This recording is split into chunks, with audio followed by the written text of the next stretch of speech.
Have you ever stood in an ancient place, a stone circle, a cathedral, or the silent heart of a forest, and felt it?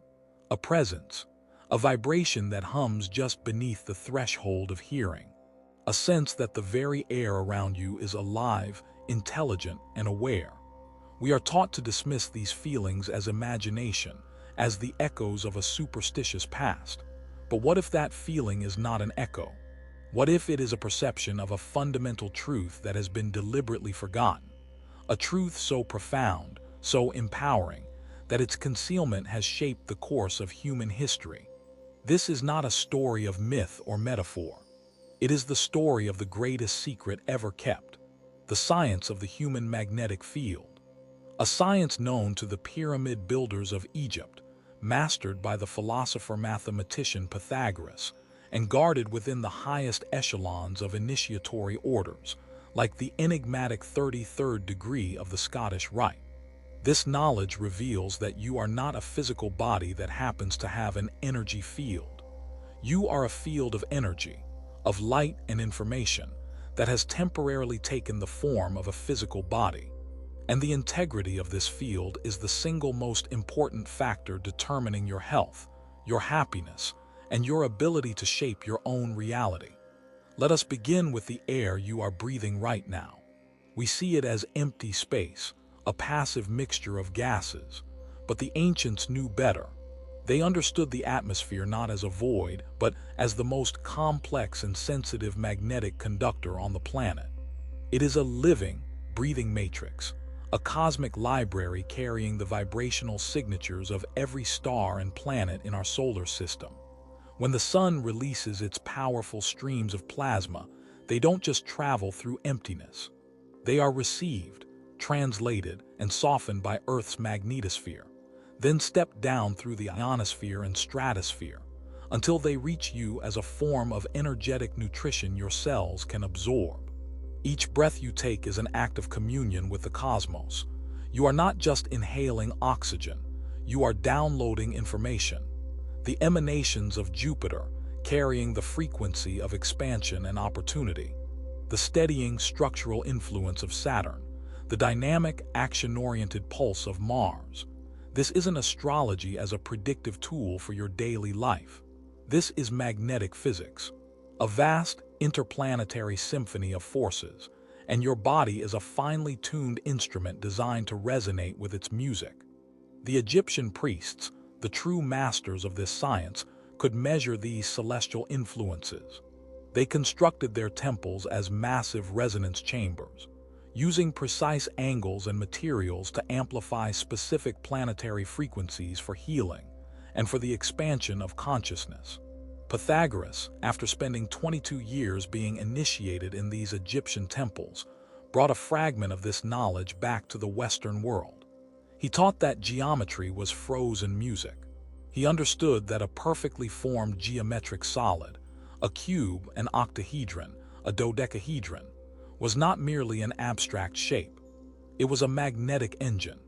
Its symmetry and proportion created a stable, harmonious field that could bring order to a chaotic human energy system.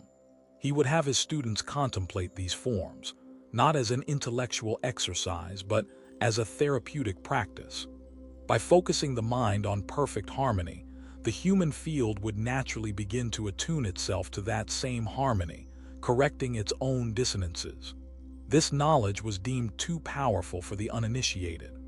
After the destruction of the Pythagorean schools, the science was shattered into 1,000 pieces, preserved in allegory and code by the Gnostics, the Essenes, and the builders of the great Gothic cathedrals. Why do you think a person can walk into Chartres Cathedral and feel an overwhelming sense of peace, sometimes even experiencing spontaneous healing? It's not just faith. The architecture itself, the sacred geometry of its arches, the precise alignment of its pillars, the vibrational information encoded in its stained glass windows, was designed to function as a massive magnetic harmonizer, a vortex that realigns and restores the human energy field. The medieval alchemists encoded this same science in the language of chemical transformation. Their quest was never about turning physical lead into physical gold. That was a veil to protect the true work from the profane. The lead was the dense, chaotic, and corrupted state of the ordinary human magnetic field, weighed down by fear, selfishness, and ignorance. The gold was the state of the perfected human field, coherent, luminous, and incorruptible. Each stage of the alchemical process, the nigredo, the albedo, the rubedo, was a map of the internal purification and intensification of this field. The legendary philosopher's stone was not an object. It was the achievement of a state of perfect magnetic coherence, a field so powerful and organized that it could induce harmony and order in any lesser substance, or any fragmented human soul it came into contact with. Centuries later, Franz Mesmer would rediscover a small piece of this puzzle. He demonstrated, to the astonishment of 18th century Paris, that water could be magnetized, and that by gathering around these vessels, people could experience remarkable healings. His mesmerism was not a parlor trick. He had stumbled upon a fundamental principle. When human beings form a connected circuit, their individual magnetic fields can merge into a single, amplified collective field. This group field becomes powerful enough to dissolve energetic blockages that an individual could not overcome alone. The medical establishment of his time, threatened by a paradigm that valued energy over chemicals, ruthlessly discredited him. They understood, even then, that if humanity were to realize that the root of disease lies in magnetic imbalance, the entire foundation of their burgeoning pharmaceutical empire would crumble. And so the knowledge was hidden once more. But it was never lost. It was preserved and practiced in secret. Today, we stand at a precipice, surrounded by a world that is a direct reflection of our collective magnetic chaos. Yet the path to restoration lies dormant within each of us. The first step is to unlearn the lie that we are merely biological machines in a dead, random universe. The truth is infinitely more majestic. You are a conductor of cosmic energy, a living nexus point where the heavens meet the earth. And the key to unlocking your boundless potential is to learn, once again, how to consciously manage the sacred, living fire that is your own magnetic field. To truly grasp this hidden science, we must move from the cosmic to the personal.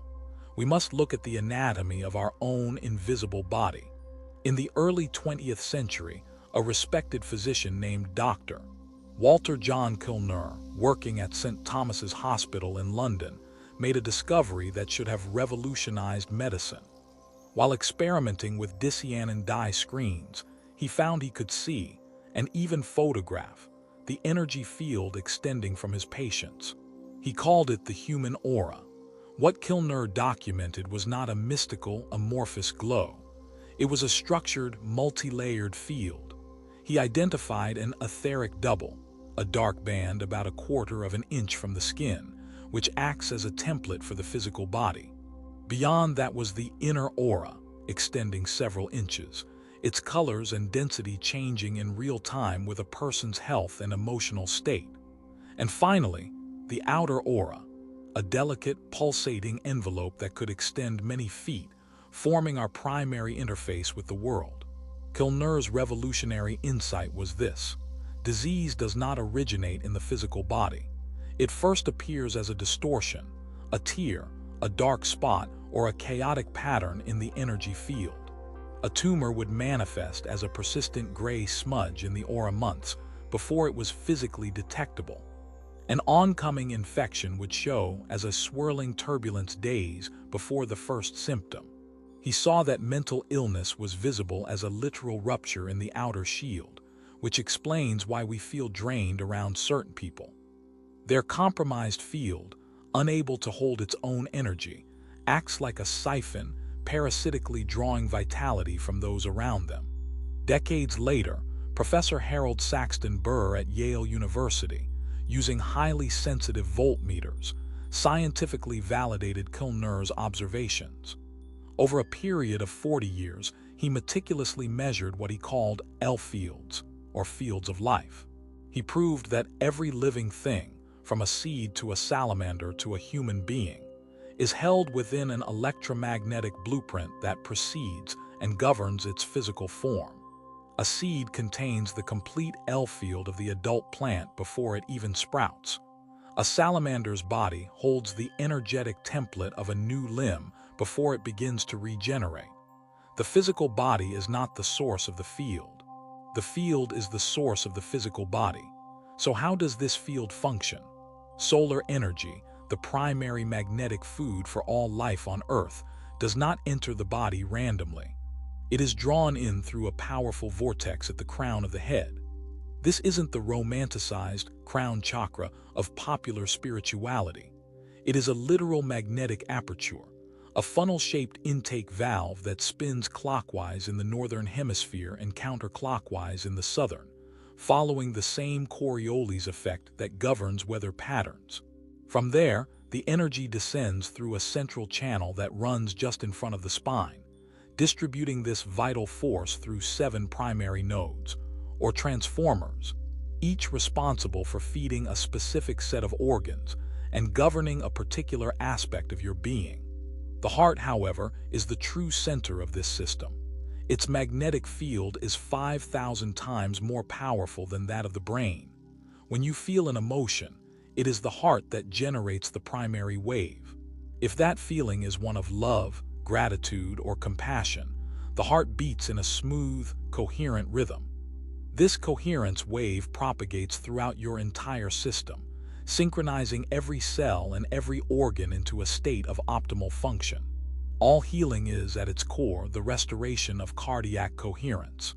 Conversely, when you experience anger, fear, or jealousy, the heart's rhythm becomes chaotic and incoherent. This wave of disorder floods your system, creating stress, inflammation, and the preconditions for disease. This brings us to a stark and unavoidable truth.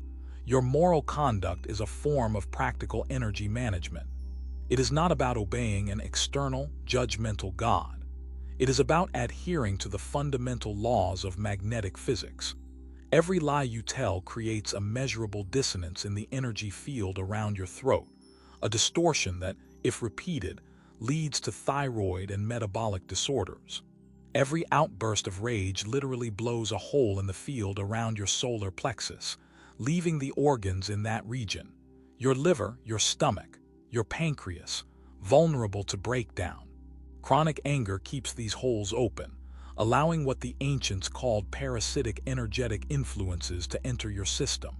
Now, consider what we put into our bodies.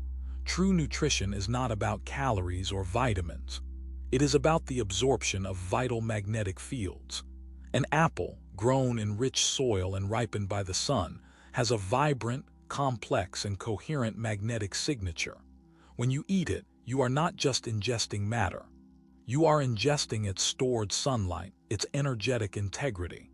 But an apple grown in depleted soil, sprayed with chemicals, and artificially ripened is magnetically chaotic. Eating it introduces dissonance directly into your system. Industrial food processing is a systematic process of magnetic destruction. Pasteurization collapses the field of milk. Radiation shatters the energetic matrix of produce. Microwave ovens invert the polarity of water molecules, creating food that is energetically dead. We are living in an era of mass magnetic starvation, feeding our physical forms while our energy bodies wither. This crisis is compounded by our environment. The constant bath of artificial electromagnetic frequencies from Wi-Fi, cell towers, and electronics creates a perpetual state of static that interferes with our natural connection to the Earth's harmonizing field. We live in concrete boxes that block cosmic energies and wear rubber-soled shoes that insulate us from the grounding charge of the planet. We have been systematically disconnected, both from the heavens above and the earth below. The entire modern financial system, based on debt and fiat currency, money backed by nothing, is a vast machine for harvesting human vital energy. You exchange decades of your life force, your precious time and creativity, for digital numbers on a screen, an abstraction with no inherent magnetic existence. It is a system designed to drain you to keep your field weak, fragmented, and therefore easily controlled. Breaking free is not a matter of political or social revolution. It is a matter of personal, energetic revolution. The great work of our time is the conscious, deliberate, and relentless restoration of your own magnetic integrity. It begins with what you consume, not just food, but information and experiences. It continues with the purification of your emotional state, choosing coherence over chaos. And it is anchored by practices like meditation, which are not spiritual hobbies but essential maintenance technologies. In deep meditation, the brain waves slow down and synchronize with the Earth's own heartbeat, the Schumann resonance, at 783 Hz. In this state of resonance, the field automatically begins to repair itself. Distortions dissolve, tears are sealed, and your connection to the universal, intelligent energy field is restored.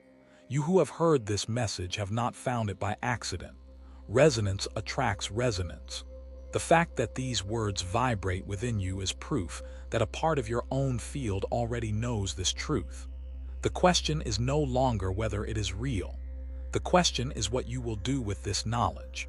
Will you continue to allow your divine, luminous energy body to be battered and drained by a world designed to keep you small? Or will you claim your birthright? Will you begin the sacred work of rebuilding your field, of turning your own lead into gold, and in so doing, become a beacon of coherence and harmony for a world that has lost its way? The choice, as always, is yours.